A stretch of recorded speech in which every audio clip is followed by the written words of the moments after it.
저희 오늘은 뭐 커피 생두 그리고 커피 원두 그리고 커피 추출 그리고 커피와 건강하고 커피와 역사 문화는 뒷부분에서 그냥 간략하게 아마 말씀을 제가 드릴 거고요.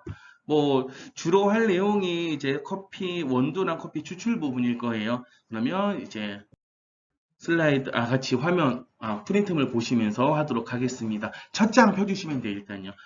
첫 장 보시면 그 밑에 부분에 커피는 그 커피나무 열매의 씨앗인 커피 생두를 볶아서 분쇄한 후에 물에 우려내서 마시는 음료다라고 정의를 하고 있습니다.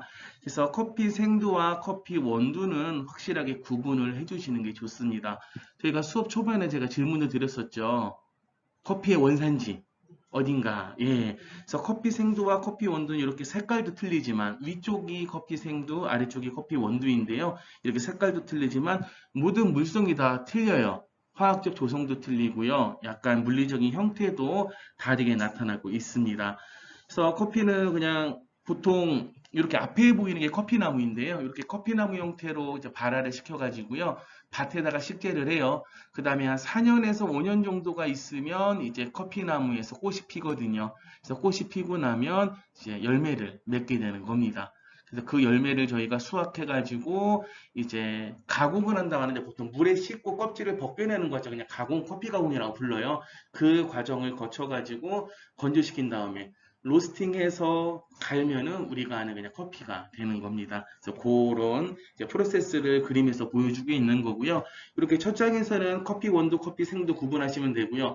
또 커피가 콩이 아니다라는 거는 좀 알고 계시면 됩니다.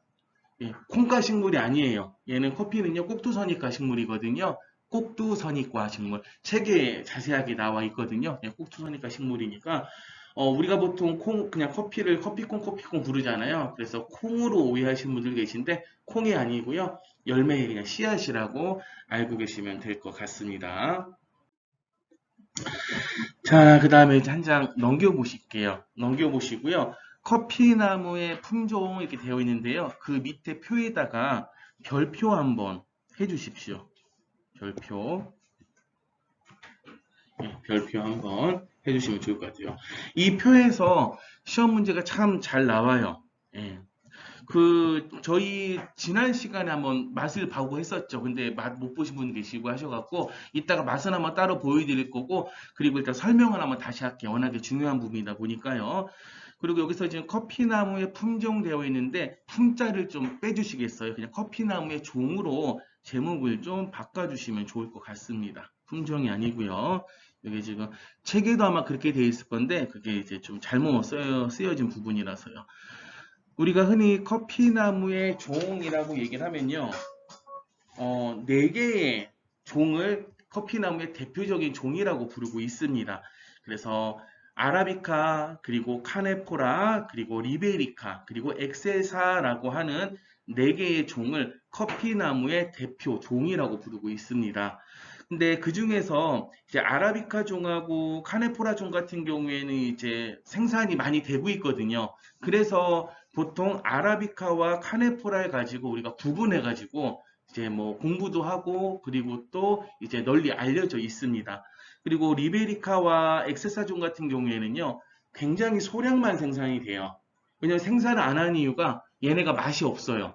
쓴맛도 강하고 맛이 없어가지고 그냥 상업적으로는 이용을 하지 않기 때문에 생산량이 되게 적어서 그냥 뭐 연구할 때 사용하거나 또는 이제 교배를 시킬 때 그렇게 사용하고 있습니다. 그래서 우리가 흔히 말하는 커피나무의 대표 종 또는 대표 품종 하면은 아라비카와 로부스타라고, 카네포라라고 알고 계시면 될 것 같습니다. 그리고 표에 보시면 부분에서 아라비카가 있고 또 카네포라 로부스타라는 게 있습니다. 이게 왜 이렇게 적어놨냐면요. 일단 아라비카는 종이거든요. 분류에 있어서 상위 개념이 종이고요. 그 밑에 뭐 카투라, 카투아이, 티피카, 버번이라고 하는 여러 개의 하위 품종들이 있습니다. 그리고 그 품종들이 지금 현재 생산이 잘 되고 있습니다. 하지만 카네포라 종에서는요. 로부스타 품종만 현재 생산이 되고 있습니다. 그렇기 때문에 우리가 그냥 쉽게 말할 때는 아라비카 커피 그리고 로부스타 커피 그렇게 구분해서 부르고 있습니다. 대부분의 책에서도 그냥 아라비카 커피, 로부스타 커피라고 구분이 되어 있을 거예요. 그래서 그렇게 알고 계시면 될 것 같습니다. 근데 엄밀하게 말하자면 아라비카 종 커피와 카네포라 종에서 로부스타 품종 커피 이렇게 좀 분류해야 되는데 그렇게까지 하기에는 너무 번잡스러우니까 그냥 아라비카와 로부스타 구분하시면 될 것 같습니다. 자, 우선 원산지 부분 한번 보도록 하겠습니다. 아라비카종 커피의 원산지는 에티오피아입니다. 아프리카 쪽이고요. 그런데 원산지가 에티오피아로 된 지가 뭐 엄청나게 오래되진 않았어요. 인정받은 지가요. 왜냐면 그 에티오피아랑 홍해를 사이에 두고 예멘이라는 나라가 있거든요. 근데 그 나라에서도 주장했어요.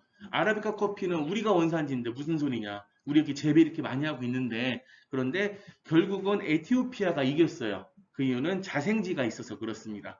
그러니까 에티오피아에서는 커피나무의 자생지가 발견이 되었는데요. 예멘이라는 나라에서는 자생지가 발견되지 않았습니다. 근데 그건 어떻게 당연한 결과일지도 몰라요. 왜냐하면 커피 역사를 다룬 책을 보면요. 예멘이라는 나라는 커피의 무역을 굉장히 활발하게 했던 나라거든요. 그래서 돈이 되는 걸 알아가지고 커피나무를 경작을 했대요. 그러니까 세계 최초로 커피나무를 경작한 곳이 예멘이거든요. 그랬으니까 당연히 자생지가 발견될 일이 없겠죠. 자기들이 심었으니까. 그래서 우선 아라비카 커피의 원산지는 에티오피아라고 딱 받아들여졌고요. 그런데 로부스타는 아직까지 이견들이 좀 있습니다. 지금 책에도 그렇고 여러 부분의 책에서도 그냥 콩고라고 되어 있거든요. 원산지가요. 그런데 아프리카 이제 그 탄자니아 뭐 하고 콩고 탄자니아 쪽 붙어 있는 빅토리아 호수라고 큰 호수가 있습니다. 근데 그 호수 근처에서 로부스타의 자생지가 발견됐대요. 근데 콩고에도 자생지가 있고요. 그래가지고를 어떤 게 먼저인지를 구분해야 되니까 좀 그런 거에 대한 의견들이 좀 분분하다고 합니다. 하지만 현재까지는 콩고가 원산지로서 인정을 받고 있으니까 이렇게 알고 계시면 될 것 같습니다. 그리고 생산 비율을 보게 되면 아라비카 커피가 로부스타 커피보다 약 2배 이상 많은 생산량을 보이고 있습니다. 뭐 그 이유는 간단합니다. 아라비카 커피가 좀 더 맛있어서 그래요. 예, 좀 더 고급이라고 인정을 받고 있기 때문에 잘 팔리거든요. 그래서 아라비카 커피를 더 많이 생산을 하고 있습니다. 그래서 아라비카 커피 같은 경우에는 뭐 아프리카 대륙이라든가 그리고 중남미 쪽 그리고 아시아에서 생산이 되고 있고요. 그리고 로부스타 같은 경우에는 주로 동남아시아 쪽에서 많이 생산이 되고 있습니다. 그 중에서도 베트남이 가장 많은 생산량을 보이고 있습니다. 그리고 아라비카 커피와 로부스타 커피의 그런 이제 생장 환경도 좀 틀려요. 그러니까 아라비카 커피는 온도가 뜨거우면 기온이 높으면 살지를 못합니다. 그리고 빛이 너무 세도 잘 살지를 못해요. 그래서 보통 커피나무 같은 경우만 열대 지역에서 잘 자랄 거라고 생각하시는데 열대 지역에서 좀 고산지대도 잘 자라요. 좀 서늘한 기후에도 잘 자라고 있습니다. 기온이 35도가 넘어가게 되면요. 아라비카 커피 같은 경우에는 생장을 딱 멈춰요. 예, 아예 그냥 살아가지 못한다고 하더라고요. 그런데 그에 반해서 로부스타 커피 같은 경우에는 조금 높은 온도에서 잘 자랍니다. 높은 온도 자라고요. 그리고 좀 수분이 많아도 잘 자라요. 근데 아라비카 커피 같은 경우에는 물을 너무 많이 주면 얘네가 뿌리가 썩더라고요. 예, 물을 되게 좋아하는 식물이긴 한데 너무 물이 많으면 그것도 좋지가 않더라고요. 그리고 이제 생산 고도에서도 차이를 나타내는데요. 아라비카 커피 같은 경우에는 해발 고도 지금 책에는 900m 되어 있는데 최소 500m 이상에선 자라야지만 아라비카 커피다운 모양새를 띠더라고요.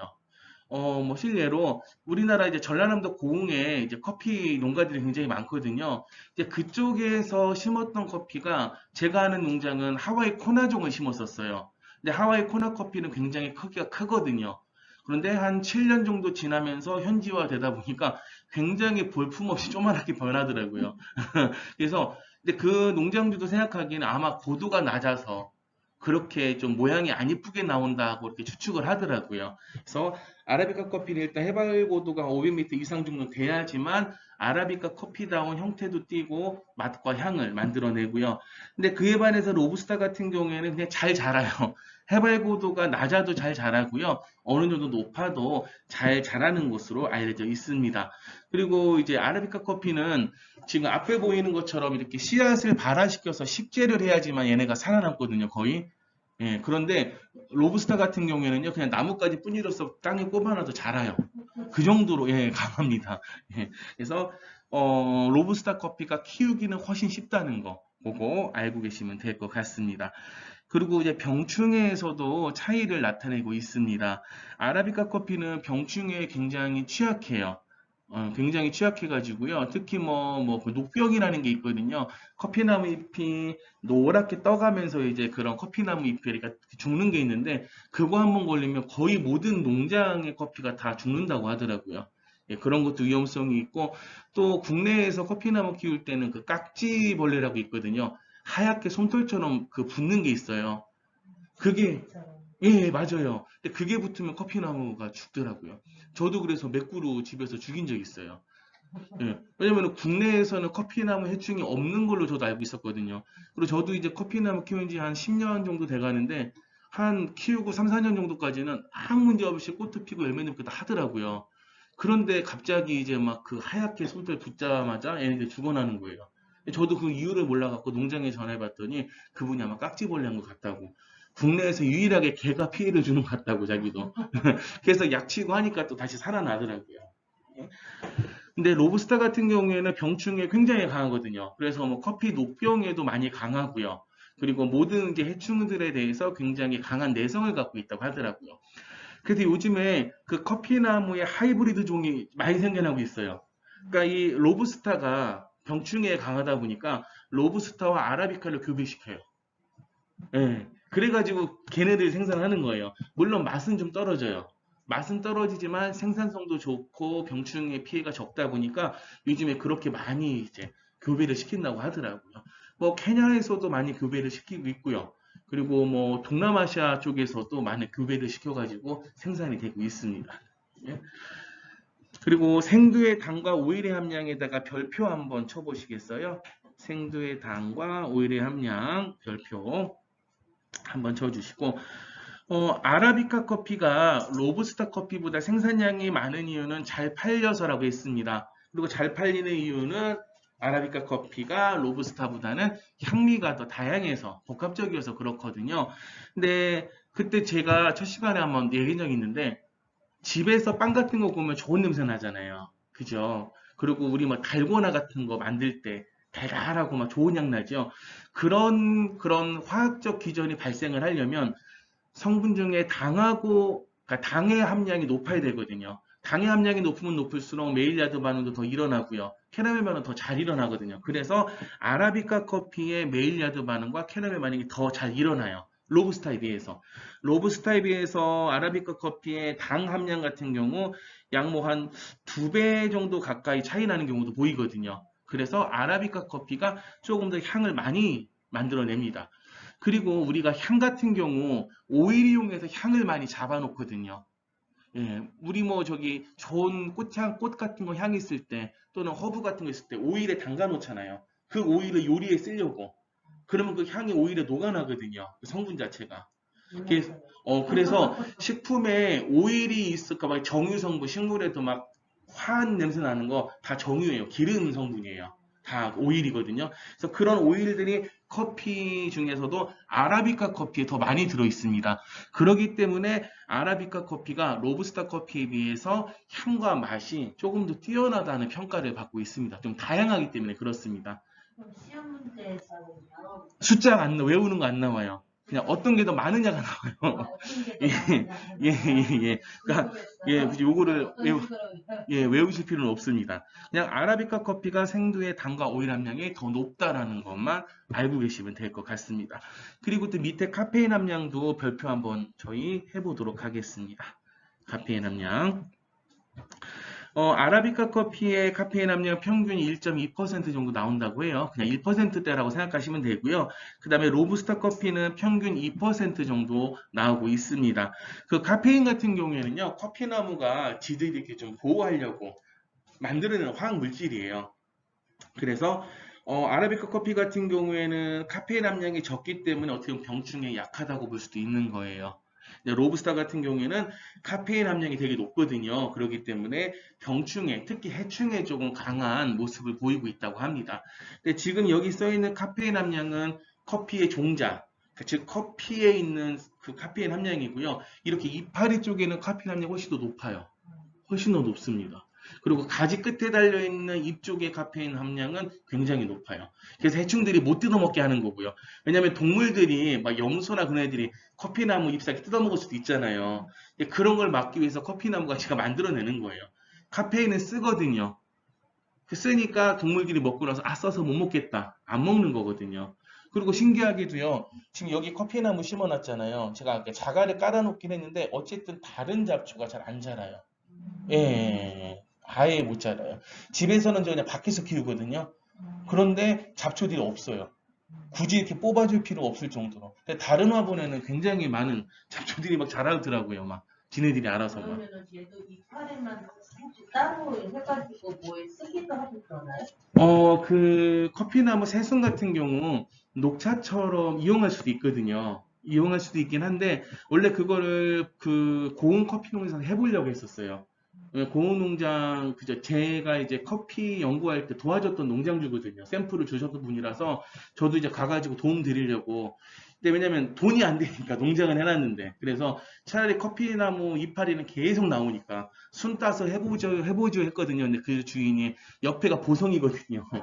그러니까 아우 이게 좀 그렇다 솔직히 녹차 산지가 바로 옆에 있는데 거기서 커피나무 해버리면 조금 예의가 어긋나는 것 같아요. 그거는 못하겠다 하시더라고요. 그래서 그냥 체험 농장만 운영하고 있거든요. 그래서 그렇게 활용해도 되고요. 벌레가 안 예, 보이면 네, 은행나무 이파리를 갖다 벌레 해충을 쏘는 게 예, 예, 있잖아요. 예, 맞아요.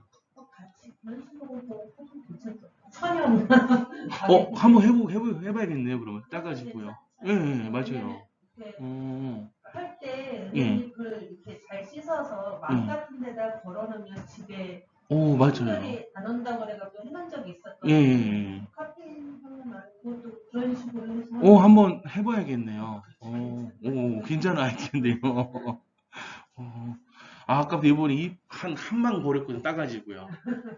저 속과자 애들이 이제 꽃을 피고 해가지고요. 예, 다 잘라줬거든요. 날 더워갖고 조금만한 벌써 좋아하고 하나 아우, 진짜 괜찮은 아이디어 같습니다. 좋습니다. 압축해갖고 조금만한 이렇게 해갖고 갖고 다니는 것도 되게 괜찮아요. 괜찮겠네요. 맞아. 은행나무 잎이 그렇게 해충 쫓는데 되게 좋다고 하더라고요. 그래서 삶아서 뿌리는 분도 계시더라고요. 희석해가지고. 예. 왜냐면 그걸 갖다가 아니면 술 같은 데다가 아, 재는 식으로 쟀다가 계피도 그렇게 하잖아요. 맞아요, 술에다가 맞아요. 쟀다가 저희는 계피를 뿌리거든요. 맞아요. 그렇게 하는 분이 계시더라고요. 맞아요. 좋습니다. 자, 그래서 다장 한번 또 보겠습니다. 이제 밑에만 보시면 될 것 같아요. 지금 두 장으로 되어 있어갖고요. 아니, 거기 그냥 그대로, 예, 밑에 화면 보면 되시고요. 자, 이제 커피 재배 한번 보겠습니다. 그래서 커피 재배는요, 여기도 시험 문제 나올 게 있는데요. 남이 25도, 북이 25도 사이에 열대, 아열대 지역에서 재배된다. 밑줄 한번 쳐놓으십시오. 맨 첫 번째 줄입니다.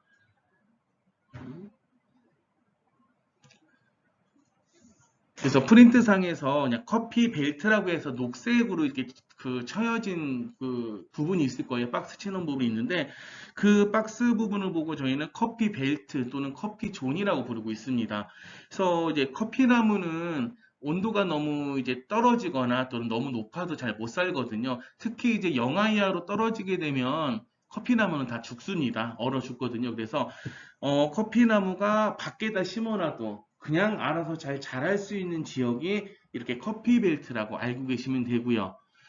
지리적 위치는 남이 25도, 북이 25도 사이로 알고 계시면 될 것 같습니다. 근데 이게 꼭 숫자가 정확한 건 아닌데 아직까지는 이 숫자를 쓰고 있습니다. 현재 지구 온난화 때문에 우리나라에서도 커피가 밑에는 키우고 있고요. 물론 이제 겨울에는 이제 난방 좀 해주지만서도요.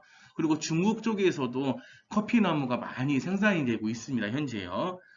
근데 이제 25, 25 여기다 동그라미 쳐놓으시고요. 시험 문제 이거 꼭 나올 거예요, 아마. 예. 그러니까 25만 기억하시면 돼요. 그래서 올바른 위치는 하면은 25, 25. 그렇게만 기억하시면 될 것 같습니다. 자, 그리고 밑에 그림 사진이 하나 있죠. 큰 나무들이 있고 밑에 조그만한 나무들이 있고요. 여기다가 별표 하나 쳐놓으시고 그냥 메모로 쉐이드 트리라고 메모 하나만 해놓으시겠어요? 쉐이드 트리 이렇게 메모 한번 해주십시오.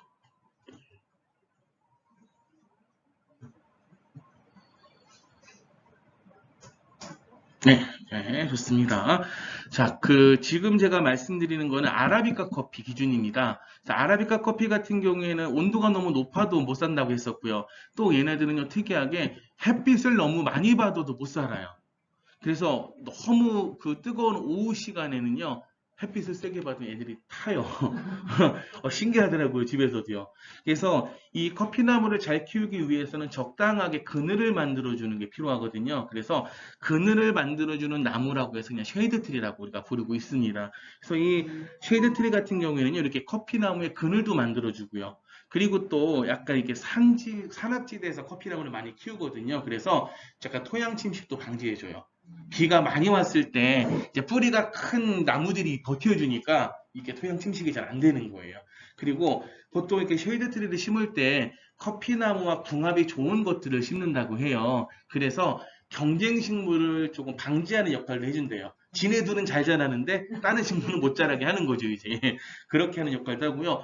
또 이거는 되게 특이한 일인데요. 커피나무가요, 쉐이드 트리에 따라서 향미가 바뀌어요. 어. 진짜일 것 같아요? 아닐 것 같아요?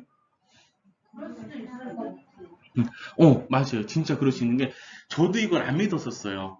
작년까지만 해도. 왜냐면, 뭐, 논문들을 봐도 이거에 대한 내용들이 없는 거예요. 그 있잖아요. 버섯도 나무에 따라서 그렇죠. 다 틀리죠. 예.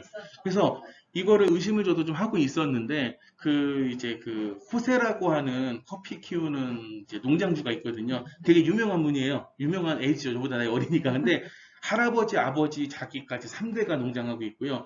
우리나라에서 뭐 EBS나 KBS가 콜롬비아로 촬영 갈 때는 무조건 그쪽으로 가요. 농장이 되게 커요.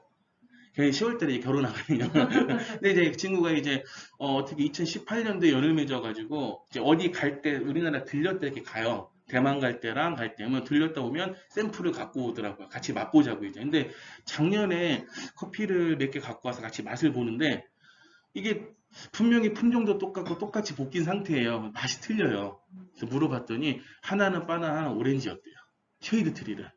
그래서 진짜 이렇게 차이가 나냐고 했더니 정말로 차이가 나서 자기들도 농장에서 스페셜티 커피를 만들기 위해서 쉐이드 트리를 구역별로 나눠서 심고 있대요, 지금. 그 작업을 하고 있대요. 그래서 저도. 그러니까요. 그렇죠. 예, 예, 예. 그래서 그게 또 경제적인 역할도 한대요. 왜냐면 커피나무가 1년에 한 번 생산되는데 다른 날에는 그냥 놀고 있어야 되잖아요. 그러니까 뭐라도 심어서 수확해서 파는 거예요. 그래서 어떤 데는 향신료를 심는 데도 많대요.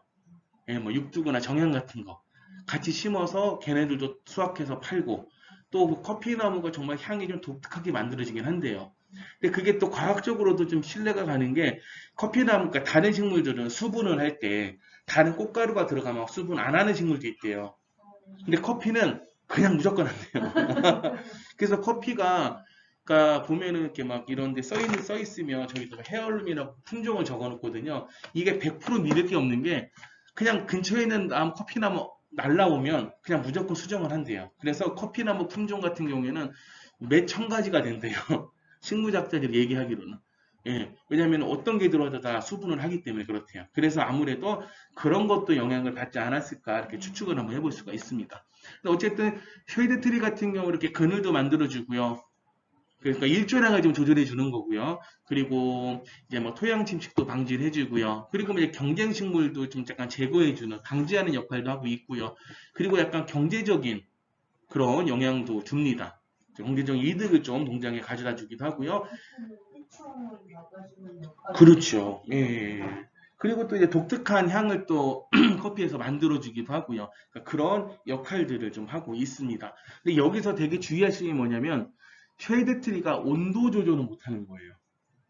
그렇죠. 온도를 막 높일 수는 없죠. 쉐이드 트리가. 그러니까 보면 100점 못 맞고 97.5 맞으시는 분들이 거의 이 문제 틀리시더라고요. 그냥 빨리빨리 읽어보면은 그게 맞는 것 같거든요. 또 그 온도 조절도요. 근데 온도 조절이 아니라 일조량 조절인 거예요. 그거 확실하게 기억하시면 좋을 것 같습니다. 온도 조절입니다. 일조량 조절이라는 온도 조절 못하고 예, 온도 조절 못하고 일조량 조절이란 말이 있어요. 예, 예, 예. 그냥 그렇게 생각하시면 됩니다. 그늘을 조금 만들어주니까, 예, 햇빛의 양을 조금 조절할 수 있는데, 온도는 조절 못한다, 알고 계시면 됩니다. 그리고 이제 우측에 있는 커피맥 같은 경우에는 그냥 커피가 생산되는 대륙을 크게 세 개로 나누는 거거든요. 그래서 그냥 뭐 아프리카 대륙 쪽에서 아주 다양한 커피들이 생산이 되고 있는 거고요. 그리고 이제 중남미 쪽에서 이제 생산이 많이 되고 있습니다. 그리고 요즘에는 동남아시아 쪽에서도 생산이 많이 되고 있어요. 예전에는 중남미 쪽이 세계 생산량이 가장 많았거든요. 한 전 세계 커피 생산량의 한 60% 이상을 생산했어요. 근데 요즘에는 베트남 때문에 그게 바뀌었어요. 베트남이 생산량 3위로 올라갔어요. 로부스터 생산량 엄청나게 많습니다. 그래서 그냥 그 정도만 알고 계시면 될 것 같습니다. 자, 다음 한번 보겠습니다. 자, 다음은 커피 재배인데요. 요거는 이것도 이제 아라비카 커피 기준으로 제가 말씀드릴게요. 자, 이제 커피는 열매 속에 씨앗이기 때문에 가공을 안 한 커피 생두 같은 경우에는요, 파종을 하면 발아에서 싹이 납니다. 근데 보통 우리나라 그러니까 산지에서는 한 달 정도면 올라와요, 발아가. 돼요. 떡잎이 딱 올라오는데 우리나라 같은 경우에는 제가 봤을 때 한 2달 정도 걸리더라고요. 그러니까 환경이 그렇게 좋진 않기 때문에 그렇습니다. 2달 또는 길게는 3달까지도 걸리더라고요. 예, 저도 심어놓고 잊어버리고 있었는데 3달 있다가 난 경우도 봤거든요. 최근에 최근에 이렇게 싹이 올라왔더라고요 또. 날씨 계절에 따라서 예, 틀려요. 예, 따뜻하면 좀 빨리 올라오고요. 예, 좀 이른 봄에 심으면 좀 오래 좀 걸리고요. 그래서 이제 커피가 요게 이제 제가 2년 전에 그 폈던 꽃이거든요. 저희 집에서요. 우측인 사진은요. 이렇게 시커멓게 된 게 수분이 다 된 거예요. 처음에는 굉장히 뽀얗고 예뻐요. 향은 약간 아카시아 향 비슷하게 나요. 그래서 이렇게 빨게 시커멓게 수정이 되면 이게 떨어지고 나서 오른쪽에 있는 이 조만한 이제 커피 열매가 매달리게 됩니다. 그 커피 열매가 커피 열매가 이제 한 10개월 정도 걸리면 이제 빨갛게 익게 되거든요. 크기도 커지고요. 근데 이것도 이제 온도에 따라 틀린데요. 좀 따뜻하고 환경이 좋으면 10개월 아니면 다 익고요. 근데 그렇지가 않으면 한 12개월까지 걸리기도 하더라고요. 그러니까 저는 이제 이 열매가 9월 달 정도에 조그맣게 맺혀서 이제 실내에 넣어놨었거든요. 근데 그 다음에 여름이 됐을 때 빨갛게 되더라고요. 거의 1년 걸리더라고요. 예. 그래서 그냥 요거는 커피 재배가 씨앗을 발아해서 커피나무가 이제 그 크고 한 4년 정도 있으면 꽃이 피고요. 그 다음부터 이렇게 열매가 맺히고 된다는 걸 그냥 사진으로 보여주고 있는 겁니다. 여기서는 크게 막 시험에 나오거나 그럴 건 없어요. 예? 그 정도만 상식으로 알고 계시면 될 것 같습니다. 자, 그럼 다음 커피 수확을 볼 텐데요. 이 표에다가 별표 한번 저희 쳐보도록 하겠습니다. 이 표는 시험 문제에 꼭 한 문제 정도 나와요. 내용으로는요. 내용이 어렵진 않아요. 당연한 내용인데요. 자, 일단 첫 번째 커피를 수확하는 방법에는요. 핸드피킹이라는 게 있습니다. 핸드피킹 말 그대로 사람이 잘 익은 체리만 하나하나 골라 딴다는 거예요. 그러니까 하나하나 골라 따다 보니까 품질이 굉장히 좋겠죠. 균일한 품질의 생산이 가능합니다. 하지만 문제는 인건비가 부담되고요. 수확 시간이 오래 걸리겠죠. 사람이 일일이 다 손으로 따야 되니까요. 그러한 단점을 갖고 있습니다. 자, 그리고 두 번째 방법은 스트리핑 방법이에요. 스트리핑 방법 같은 경우에는 체리가 어느 정도 익었으면은 사람이 가지를 잡고 손으로 확 훑어요. 이렇게 그냥 막 훑는 거예요. 그냥. 예. 굉장히 빠르니까 당연히 시간과 비용이 절약이 되겠죠. 하지만 문제점은 뭐냐면 일단 커피나무가 잘 부러져요. 이렇게 되다 보면요. 이파리도 다 떨어지게 되고 그리고 이물질이 섞일 가능성이 높아지겠죠. 왜냐면 같은 커피나무 가지에서도요. 어떤 거는 잘 익고 어떤 거는 안 익고 또는 어떤 거는 썩은 것도 있거든요. 그런 것들을 무조건 따게 되니까 아무래도 품질이 좋지는 않습니다. 이게 이제 단점이고요. 그 다음에 마지막 부분 같은 경우에는 이제 기계로 수확하는 거예요. 기계로 우리 막 벼 수확하듯이 콤바인 같은 게 쭉 지나가면서 하는 거거든요. 그래서 이 기계에는 유리 섬유가 달려 있어가지고 막 털어요 커피나무를요. 그래서 따는 건데 기계로 하다 보니까 시간도 절약되고 인건비가 감소가 돼요. 하지만 문제는 뭐냐면 선별 수확이 안 돼요. 무조건 다 따버리는 거니까. 덜 익은 거, 상한 거, 뭐 심지어는 뭐 나뭇가지 같은 거 다 그냥 들어온대요. 그리고 돌까지도 들어올 수 있대요. 막 튀다 보니까. 그리고 문제는 또 나무도 손상이 상당히 심하고요. 그리고 한 번에 너무 많은 양을 수확하다 보니까 대량의 처리설이 필요한 거예요. 그러다 보니까 큰 농장에서나 가능한 거지 조그만한 농장에서는 할 수가 없는 방법으로 알려져 있습니다. 그리고 물론 기계 구입도 비싸고요. 그래서 초반에 그런 투자비도 들어가야 되고요. 그리고 기계 사용이 가능한 지역으로 한정되어 있어요. 산악지대는 이런 기계가 다닐 수는 없겠죠. 그래서 보통 하와이나 브라질에서 이 기계 수확을 많이 하고 있습니다. 상대적으로 하와이나 브라질 같은 경우에는 막 산악지대가 많지는 않거든요. 밑에서도 커피를 재배하기 때문에 그런 쪽에서 기계 갖다 수확을 하고 있습니다. 그래서 아마 여기서 문제는요, 그냥 장점과 단점을 제대로 구분하고 있는지를 물어보는 문제가 나올 거예요. 그러니까 거의 상식적인 선에서만 풀릴 수가 있을 거예요. 자, 그러면 다음 이제 커피 수확 후 가공을 한번 보겠습니다. 자, 우리가 커피를 수확했잖아요. 그러면 가공을 해야 되는데 가공에 따라서도 커피 향미가 틀려져요. 그래서 보통 우리는 크게 세 가지의 가공 방식으로 나누고 있고요. 그 첫 번째가 건식법이라고 부르는 겁니다. 그래서 보통 내추럴 프로세스라고 부르는데요. 이 건식법은 커피 체리를 수확한 다음에요. 그냥 뭐 나뭇가지 같은 이물질 또는 썩은 것들만 제거하고 그냥 건조시키는 거예요. 그게 이제 요거거든요. 요거 한번 보시면 돼요. 이게 이제 그냥 체리예요. 이렇게 말리면 돼요. 이렇게 말린 거를 그냥 탈곡하면 되는 거예요. 그게 건식법. 공정이 단순한 것 같죠? 그냥 말리면 되니까. 그런데 굉장히 많은 노력이 또 들어가야 돼요. 왜냐면 맞습니다. 이게 커피 체리가 당도가 좀 높아요. 한 8브리스로 나와요. 과육도 먹어보면 약간 들쩍지근해요. 그래서 얘네들이 당발효가 되거든요. 그러니까 당발효가 되는데 만약에 한쪽 면만 접혀 있으면 발효가 지나치다 더 돼가지고 상해요. 막 쉬어버리는 거예요, 막. 예, 그래서 과발효가 되기 때문에 보통 이렇게 그 노동자들이 많이 저어줘요. 잘. 그래서 골고루 말릴 수 있게끔 이렇게 건조시키는 방법이 건식법입니다. 그러면 건식법의 장점은 무엇이냐? 건식법은 당발효가 된다고 했었죠. 그래서 굉장히 독특한 향을 만들어내요. 막 그 커피 자체에서 좋게 말하면 요거트 향, 나쁘게 말하면 약간 발효치, 약간 청국장이나 장냄새 같은 게 날 수가 있습니다. 그래서 건식법 같은 경우가 원시드 커피보다 좀 더 비싸게 받아요. 한 키로당 똑같은 농장 거라면 100원이라도 차이가 나요. 건식법이 또 생산량이 적거든요. 아무래도 잘 저어도 생산하다 보면은 생산량이 줄어든대요. 썩은 것들이 많이 있기 때문에 그렇다고 합니다. 그다음에 다음 보면 습식법이 있습니다. 습식법은 그냥 커피 체리를 수확한 다음에요. 큰 수주에 넣어서요. 일단 물에 띄워요. 그러면 이제 그 덜 익은 것들 또는 불편한 것들이 물에 좀 뜨거든요. 그런 것들을 선별해서 제거를 하고요. 그 다음에 이제 펄핑 기계라고 있거든요. 그 기계에다가 커피 체리를 넣고요. 과육을 막 벗겨요, 이제. 껍질을 벗기는 거예요. 과피랑 과육을 다 벗겨내는데, 저기 그 복숭아 드셔보셨죠? 요즘에 복숭아 씨앗 쪽으로 갈수록 과육이 상태가 어떻던가요? 미끌미끌하죠. 예, 미끌미끌하고 잘 안 떨어져요, 씨앗에서. 커피도 마찬가지예요.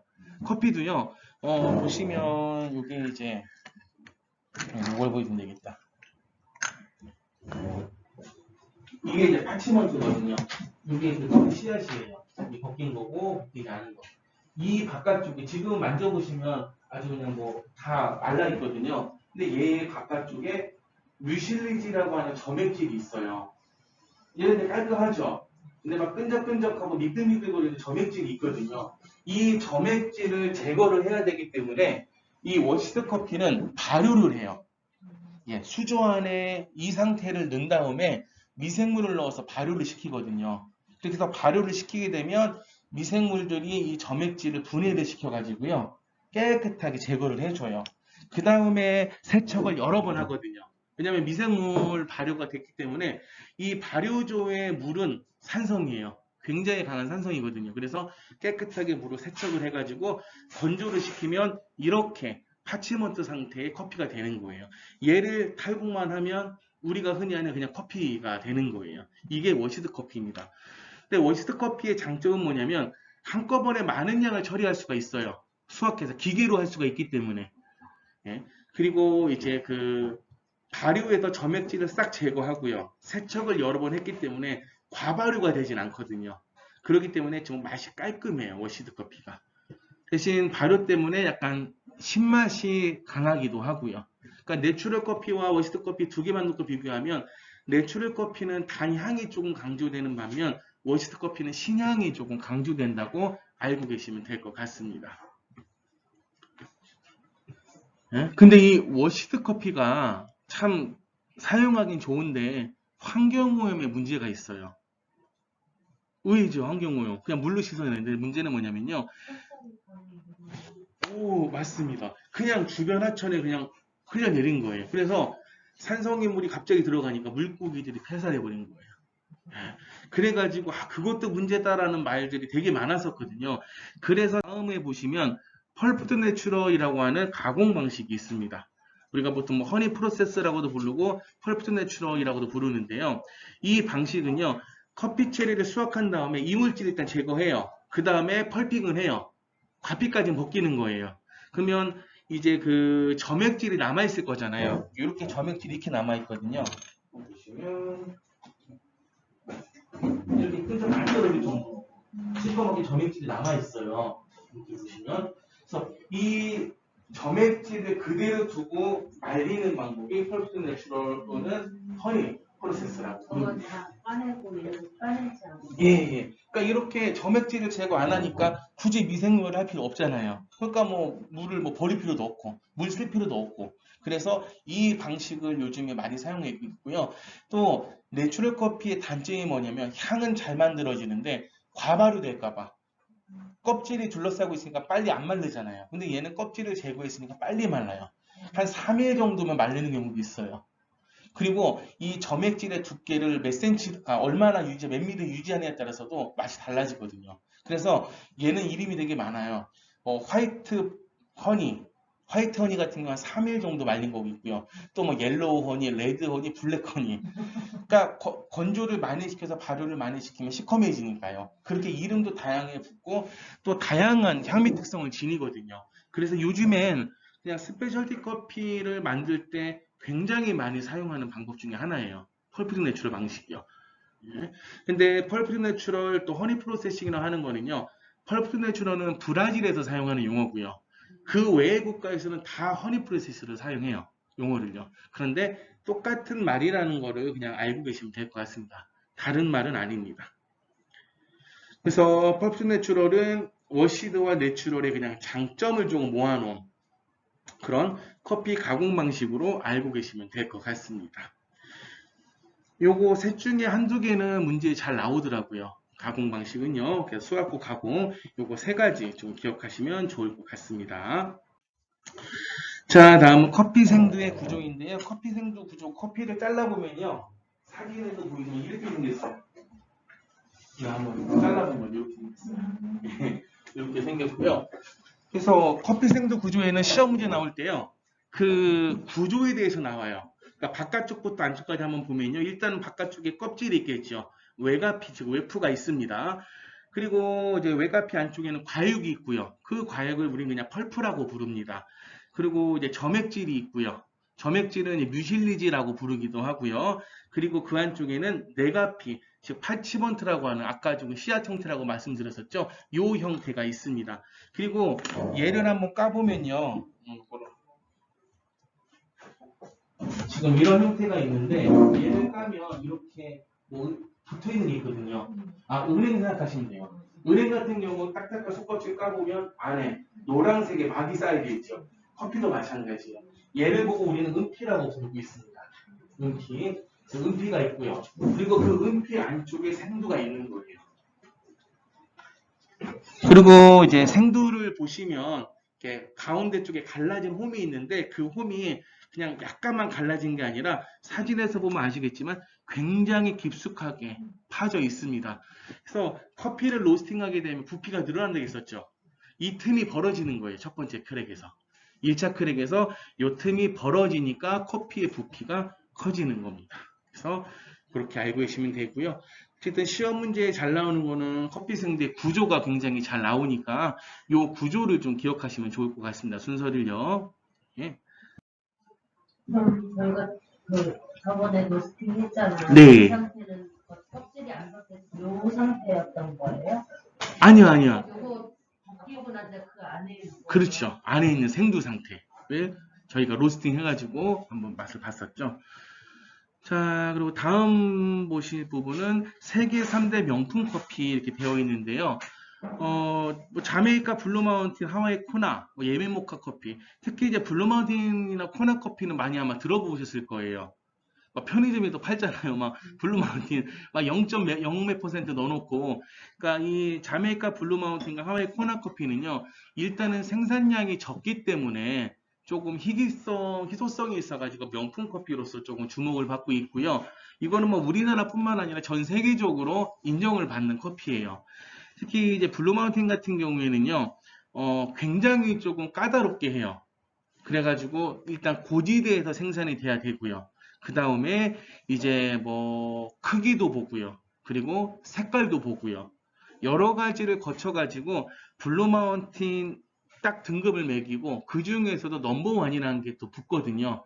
그 블루마운틴 넘버원 등급 자체가 명품 커피입니다. 그 아래는 그냥 블루마운틴 커피예요. 명품 커피라고 우리가 부르지는 않습니다. 그래서 보통 블루마운틴 커피 같은 경우에는 만약에 제대로 된 블루마운틴 넘버원 등급이다 그러면 한 잔에 최소 15,000원은 받아야 될 거예요. 생두 가격이 있기 때문에. 근데 만약 그 아래 가격으로 받는 곳이 있다면 마진 없이 파는 곳이든지 아니면 그 아래 등급을 파는 곳이든지 아니면 좀 섞어서 판다든지 그렇게 알고 계시면 될 것 같습니다. 하와이 코나 커피도 마찬가지예요. 하와이 여행 가시는 분들이 막 코나 커피 사왔다고 막 저도 선물 막 주시고 그러더라고요. 명품 커피 사왔다고 그러죠. 명품 커피는 아니고요. 왜냐면 코나 커피 중에서도 엑스트라 펜시라는 게 있어요. 1등급. 그 등급 커피만 명품 커피로서 인정을 받고 있습니다. 그리고 하와이 코나 현지를 가더라도요. 엑스트라 펜시 등급 없어요. 다 수출하니까. 산지에는 그 등급 자체는 없더라고요. 예. 그래서 이 코나도요, 엑스트라 펜시 등급 받은 거는 한 잔에 최소 15,000원 정도는 받는 곳이 아마 정상일 거예요. 생두 가격으로 따지면요. 아, 이렇게 설명, 그냥 모든, 그러니까 커피에서 날 수 있는 맛, 뭐 약간의 단맛, 고소한 맛, 쌉쌀한 맛, 그런 게 전체적으로 밸런스 좋게 난다고 생각하시면 돼요. 그런데 특이적이지 못해요. 그래서 그 수요미 식회에서 커피편 저도 봤거든요. 그러니까 그 이제 뭐 패널들이 가서 블루 마운틴도 먹고 코나도 먹고 왔더라고요. 보통 2만 원, 3만 원 줬을 거예요. 한 잔에요. 근데 먹고 왔는데 특이하지가 않았다. 근데 그 말이 맞아요. 이 커피가 밸런스가 너무 좋다 보니까 뭐 이렇다 할 특별한 맛을 내기보다는 딱 먹고 나면 어 깨끗하다. 그냥 되게 깨끗하고 좋다. 그리고 계속 생각나는 그런 맛이거든요. 그래서 그것 때문에 얘네 둘이 조금 긴 시간 좀 사랑을 받고 있습니다. 요거는 저희가 이제 드립 수업 할 거거든요. 여기서요. 그때 맛보게 될 거예요. 예, 보나랑 이제 블루마진 같은 경우에는요. 그리고 이제 예멘 모카 커피는 예전엔 굉장히 각광받았거든요. 근데 요즘에 좀 품질이 떨어졌어요. 내전이 하도 오래 지속돼가지고 예멘이요. 예, 근데 이 예멘 모카 커피는 위에 두 커피와 틀리게 개성이 있어요. 보통 그거 보고 우리가 모카 플레이버라고 부르거든요. 그러니까 약간 초콜릿 느낌에다가 감귤 들어간 느낌. 그러니까 감귤 초콜릿 느낌. 그런 느낌이 모카 플레이버라고 불러요. 그러니까 그런 독특한 향을 갖고 있어요. 예멘 모카 커피는요. 그리고 우리가 모카라는 말 많이 쓰잖아요. 커피 할 때. 그 모카가요. 딴 게 아니라 모카 항에서 유래됐어요. 예멘이라는 나라에 모카라는 지역이 있거든요. 그리고 그 지역에 모카라는 항이 있고요. 그 항에서 굉장히 많은 커피 무역이 이루어졌어요. 그래가지고 커피 하면은 모카가 많이 붙은 거예요. 그래서 그 모카가 이 항 이름이라고 알고 계시면 될 것 같습니다. 이렇게 세계 3대 명품 커피가 시험에는 희한하게 꼭 나와요. 그러니까 세계 3대 명품 커피가 올바르게 짝지어진 거. 그러니까 하와이 코나, 블루 마운틴, 예멘 모카 요 세 가지가 딱 짝지어져 있으면 그게 정답인 거예요. 예, 그러니까 요거 기억하시면 될 거예요. 세 개. 네, 그거 알고 계시면 됩니다. 자, 이제 다음은 스페셜티 커피 한번 보도록 하겠습니다. 혹시 스페셜티 커피 카페 가시면 자주 보시나요? 용어 들어보시나요? 이제 우리나라도 본격적인 스페셜티 커피 향이 될 것 같아요. 그러니까 왜냐면, 이제 프리한 식구인가요? 저도 그거는 가끔 나오면 보는데, 거기서 2020년 핫 아이템 해가지고 19위 했던 게 커피더라고요. 근데 커피 중에서도 스페셜티 커피, 그리고 스페셜티 커피 중에서도 게이샤 커피가 이제 핫 아이템이 될 거다라고 이렇게 방송에 나왔더라고요. 근데 그 스페셜티 커피 개념이 엄청 오래전에 나온 개념이에요. 1978년도에 나온 개념이에요. 그러니까 우리나라가 그만큼 커피 문화는 좀 늦어요. 굉장히 늦은 편에 속합니다. 그리고 이게 이제 그 국제 행사에서 사용해서 1978년이 되어 있고요. 원래는 비공식적인 자리에서 1977년도에 나왔었어요, 얘기가요. 예. 그래서 그냥 스페셜티 커피 정의를 보면요. 특별한 지형과 스페셜 지오그래픽 그리고 마이크로 클라이밋 하니까 특별한 지형과 미기후를 말하는 거거든요. 그러니까 즉 되게 한정된 지역을 말하는 거예요. 그러니까 아주 국소적인 지역 그리고 그 국소적인 지역에서 나타나는 기후 특성이 독특한 향을 지닌 커피를 만든다거든요. 그래서 스페셜티 커피의 기본 조건이 되기 위해서는요, 무조건 한정된 지역에서 자란 커피여야지만 돼요. 그러니까 즉 대전광역시 유성구 커피 스페셜티 커피 기본 조건 아니에요.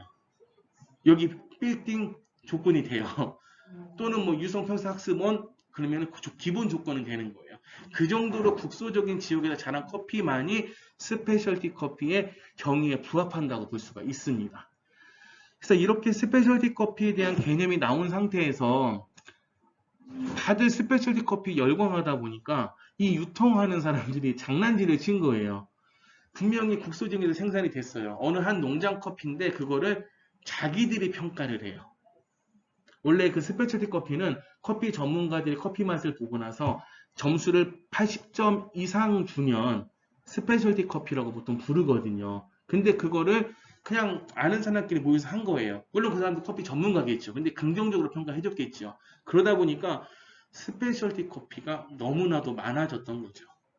예, 그래가지고 세계적으로 그냥 뭐 스페셜티 커피 협회들이 만들어지면서 규정을 좀 하기 시작했어요. 인증을 받기 시작했고, 그 중에서 가장 공신력이 있는 뭐 조직이라고 보면요, 에이스라고 하는 조직이 있습니다. 에이스라고 하는 조직이 있는데, 여기서 이제 커브 오브 엑설런스라고 하는 커피 경매 프로그램 또는 뭐 대회 프로그램이라 부르는데 그런 거를 운영을 해요. 그래서 그 대회를 거쳐가지고 점수가 87점이 넘는다. 그러면 COE라는 커피 등급을 딱 매겨줘요. 그러면 그 커피는요, 시세보다 한 뭐 3, 4배 비싸게 팔려요. 엄청 비싸게 팔려요. 그 여기서 제가 이제 상식적으로 알아두면 좋은 거 하나 말씀드릴게요. 지금 보시면 노란색 원에 이제 구르메 프로젝트라고 써 있거든요. 우리가 보통 고메라고도 부르고 구르메라고도 부르거든요. 그 프랑스어인데요. 미식이라는 뜻이에요. 미식, 고메. 그 CJ인가 거기서도 뭐 고메 뭐 나오더라고요, 제품이요. 미식이라는 뜻인데 이 프로젝트가 만들어진 배경을 좀 아시면 좋을 것 같아요. 그러니까 커피가 이제 뭐 석유, 면화, 밀 그거와 똑같은 정도의 큰 산업이거든요. 세계적으로 봤을 때 물동량이 2, 3위 정도가 돼요. 교육량이. 그러니까 엄청나게 큰 산업이다 보니까 너도 나도 커피 산업이 끼어들었어요. 특히 이제 중남미 쪽에서 못 사는 나라들에서 조만한 농장에서 막 커피를 키운 거예요. 그러니까 생산량이 계속 늘다 보니까 공급은 엄청나게 늘어나는데 수요는 한정되어 있던 거예요. 그러니까 커피 가격이 폭락을 했던 거예요. 그래서 원래 커피 가격은 아라비카 커피는 뉴욕 거래소에서 거래가 되고요. 선물 거래가 되고요. 로부스타는 런던에서 거래가 되거든요. 근데 그 양 거래소에서 가격이 계속 폭락을 하는 거예요. 그래서 정상적으로 커피를 키워서는 절대 농장에서 먹고 살지가 못하게 된 거예요. 그래서 커피 하는 사람들이 막 대마초를 키우고 막 그랬었대, 한참. 그리고 이제 우리나라 주식도 갑자기 올라가나 내려가면 사이드가 발동되잖아요. 커피 거래소 그랬었대요. 커피 커터제 같은 것도 운영해가지고 안 떨어지게 했는데 그게 소용이 없어진 거예요. 너무나도 많은 커피가 들어오다 보니까. 그러니까 이제 대형 농장주들 같은 경우에는 자기의 자본력으로 엄청나게 싼 커피를 계속 만들어내고요. 그런데 조금 뜰 있는 농부 같은 경우에는 버텨내지 못하는 거예요. 그래서 커피에 뜨는 사람들이 이렇게 가다간 커피가 그냥 그 품질 자체가 계속해서 저품질만 늘어나겠다, 안 되겠다 해가지고 뭔가 해결할 수 있는 거를 찾자 해가지고 했던 게 구름의 프로젝트거든요. 그 프로젝트는 어떻게 진행된다면요. 커피 생산국들한테 연락을 해서 회원국으로 가입하라고 하고요. 그 국가의 농장주들한테 출품을 하라고 해요, 커피를.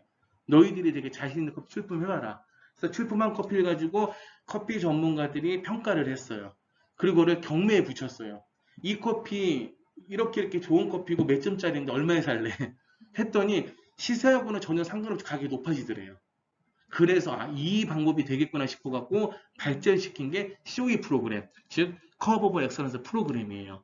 그래서 이 프로그램으로 발전시켜 가지고 지금 전 세계적으로 봤을 때 이 COE 커피는 신뢰도가 가장 높아요. 국내에서도 아마 COE 커피 붙여놓고 파는 데가 많지는 아마 않을 거예요.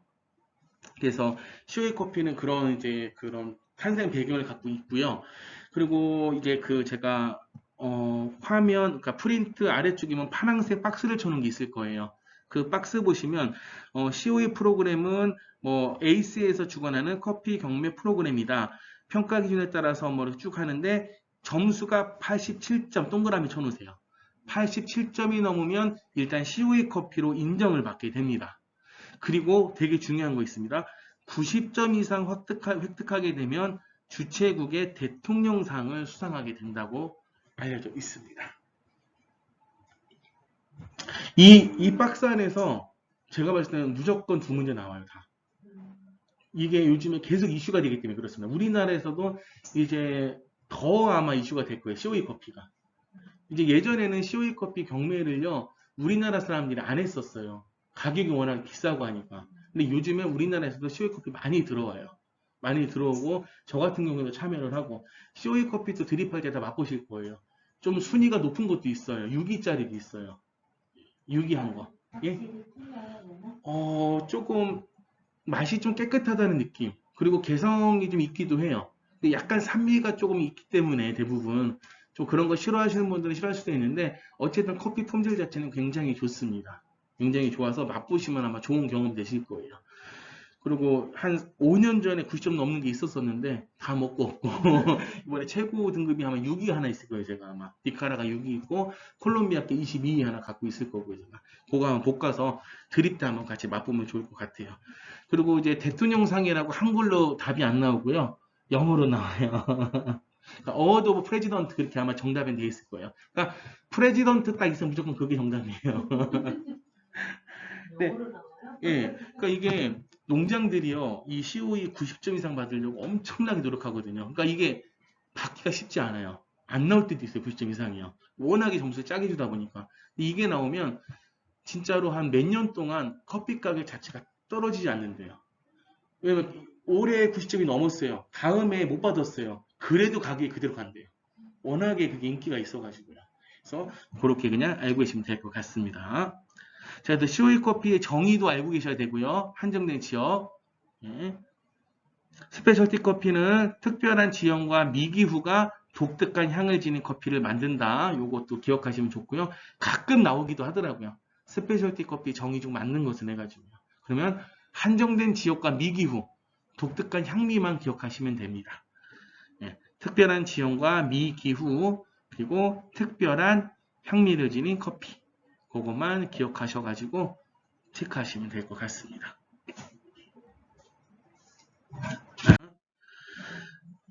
그 다음에 이제 커피 로스팅 한번 보겠습니다. 그래서 오늘은 저희가 커피 로스팅까지만 수업을 하고 1시간 넘어가면 이제 지겨워지니까 하고 이제 실습할 거거든요. 자, 커피 로스팅 저희가 직접 한번 해봤었죠. 해봤을 때 커피 로스팅을 진행하게 되면 처음에는 녹색이었던 생두가 열을 받으면서 일단 엽록소가 분해되면서 연한 노란색으로 변해가고요. 그 다음에 볶이면 볶일수록 메일야드 반응과 캐러멜 반응이 일어나면서 갈색으로 됐다가 진한 갈색 됐다가 마지막에는 타버리는 그런 과정을 거쳐서 로스팅이 되는 거거든요. 그래서 여기 뭐 커피 로스팅 편에서 꼭 기억하셔야 될 것은 뭐냐면 물리적인 변화와 화학적인 변화인 거예요. 일단 물리적인 변화 같은 경우에는 부피가 증가했죠. 크기가 커집니다. 부피가 증가하고요. 그리고 이제 수분이 감소를 합니다. 그러니까 당연히 무게도 감소가 되겠죠. 그리고 색이 진해지고요. 네, 이렇게 기억하시면 됩니다. 그리고 화학적 변화는 제가 다다음 페이지에서 한번 설명 한번 드릴게요. 그리고 밑에 거, 왜냐면 화학적 변화는 제가 메모 거기 돼 있어가지고요. 자, 그리고 이제 커피 로스팅 형태의 변화를 보시면요. 요거 같은 경우에는 시험 문제는 안 나오는데 참고서만 아시라고 제가 넣어놨거든요. 그래서 처음에는 생두의 상태에서는 보시면 조직이 되게 치밀하게 보입니다. 그런데 볶으면 볶을수록 조직이 다공성으로 변하게 됩니다. 이렇게 다공성으로 변한 그런 구조 사이사이에 커피 성분들이 껴있게 되는 거고요. 그거를 저희가 추출하기 위해서 커피를 분쇄를 하고 이렇게 추출을 해가지고 먹고 있습니다. 이건 그냥 그렇게만 알고요. 자, 다음 커피 로스팅 발생하는 화학적 반응과 행위 변화. 이건 별표 하나 쳐놓으십시오. 이렇게. 여기서는 시험 꼭 나올 거예요. 그래서 가장 중요한 게 이제 마이야르 반응, 즉 메이야르 반응과 그 다음에 캐러멜 반응이거든요. 여기서 시험 문제 나오는 거는요. 메일라드 반응은 당류 플러스 아미노산 이게 있어야지만 이런 기전이 일어난다는 거고요. 그 다음에 캐러멜 반응은 당류만 있을 때 일어난다는 반응입니다. 특히 이 메일라드 반응 같은 경우에는 당과 아미노산 시험 문제 꼭 나올 거예요. 근데 거기다 가로 당류 옆에다가요. 환원당 하나 써놓으십시오. 환원당. 환원당. 예. 예. 그러니까 당류 중에서도 환원당이라는 게 있거든요. 그 환원당이 있을 때 아미노산과 결합하면서 이렇게 여러 가지 반응을 만들어내거든요. 그래서 그게 메일야드 반응이라는 거를 알고 계시면 되고요. 그리고 캐러멜 반응 같은 경우에는요. 당류만 있을 때 일어나거든요. 그리고 요거 한번 밑줄 한번 쳐볼게요. 자, 캐러멜 반응을 통해 다양한 향이 생성되지만 캐러멜 반응이 지나치면 쓴맛이 강해진다. 쓴맛에다가 동그라미 하나 쳐놓으십시오. 예. 그래서 이제 캐러멜 반응 자체가 굉장히 많은 향을 만들어내다 보니까 사람들이 무조건 좋은 줄 알거든요. 그런데 캐러멜 반응이 조금 지나치면 바로 쓴맛이 나와버려요. 그리고 달고나 만들 때 조금 태우면 굉장히 써지잖아요. 똑같은 이치입니다. 그래서 아마 시험 문제에 메일야드 반응은 어떤 것들이 있을 때 이루어지는지 그러면 당류 플러스 아미노산이 되는 거고요. 그 다음에 캐러멜 반응 같은 경우에는 지나치면 어떻게 되는지 많이 물어볼 거예요. 그러면 쓴맛이 강해진다. 지나치면. 그거까지만 알고 계시면 될 것 같습니다. 자, 그러면 오늘은 여기까지 이론은 하고요. 또 다음 시간에 또 하셔야 되니까